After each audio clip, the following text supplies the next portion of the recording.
especially because I did get the vibe that this could potentially be the last Paddington movie, you know? Aunt Lucy found me when I was a cub. Now I have to find her. But the Amazon is quite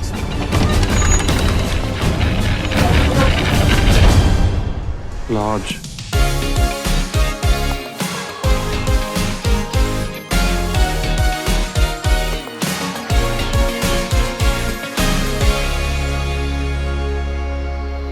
What is up, Drive-By Movies here, and you're watching Fresh Releases.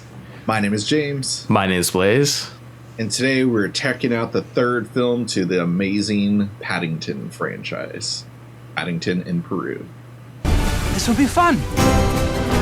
I can show you where I'm from. Well, we wanted a holiday to remember.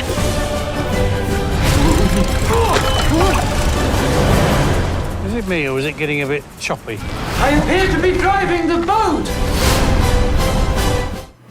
Paddington returns to Peru to visit his beloved Aunt Lucy, who now resides at the home for retired bears. With the Brown family in tow, a thrilling adventure ensues when a mystery plunges them into an unexpected journey.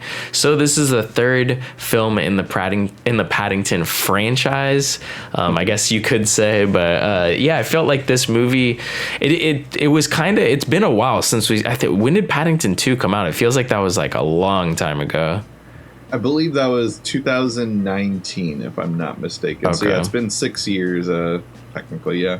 Yeah, I think obviously the pandemic probably threw things out of whack. They probably wanted to do this probably sooner, but just the fact that, you know, it takes a lot to get a movie made, and then the writer's strike and everything. Like, I'm sure this came out a lot later than they had anticipated. And funny enough, when I saw this movie, like, me and my wife are the only ones in the theaters. So I don't think that the Paddington series really resonates as much here as it probably resonates in the UK. I know this is like pretty much a UK production, it feels like. So yeah, I feel like here it's not as much of a thing. I know Paddington 2 had a lot of hype here in the States, especially from like the Letterboxd community, but when it comes to like the general populace, probably a lot of people didn't watch that movie, and even would be surprised if you were to tell them that Paddington 2 is as good as it actually is.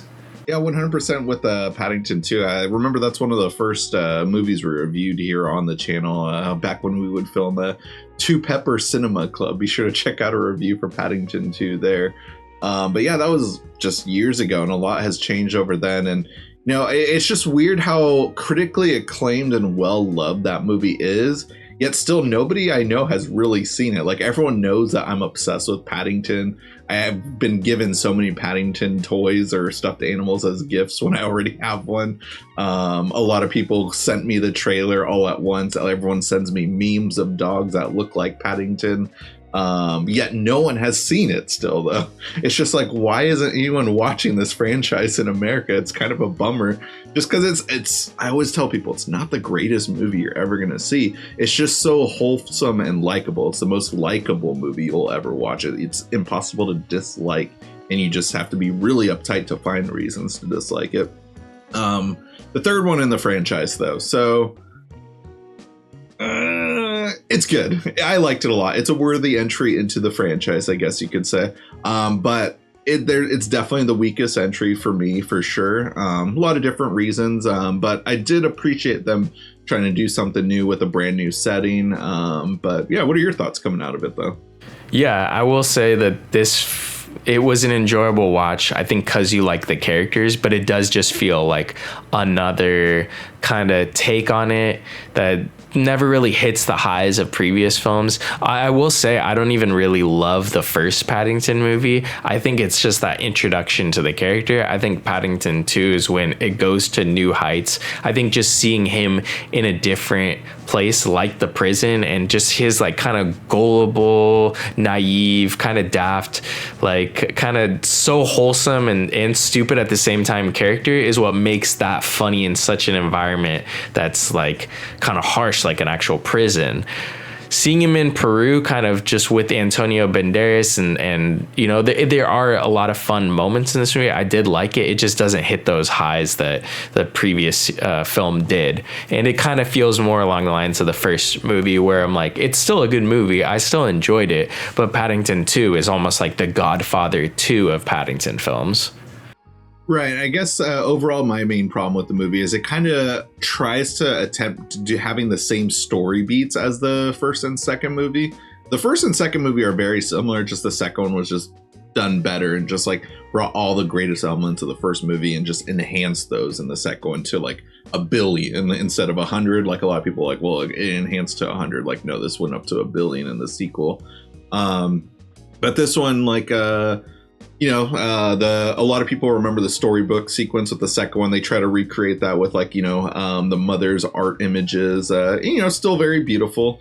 The villain also just kind of being quirky, but there's two villains kind of within this movie, and they focus on the wrong villain. There is, it kind of spoilers, but like Antonio Banderas is like a will they won't they kind of villain, where it's just like he is a good person but just has evil intentions due to his family history and just has the same gold rush mentality that his family had. And so he talks to his ancestors, which is supposed to be funny, but it just made the movie drag too much, I thought.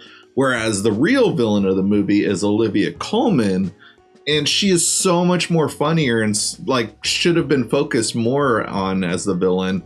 But her sequences are played for laughs and jokes, but she just never has her moment to shine like Hugh Grant and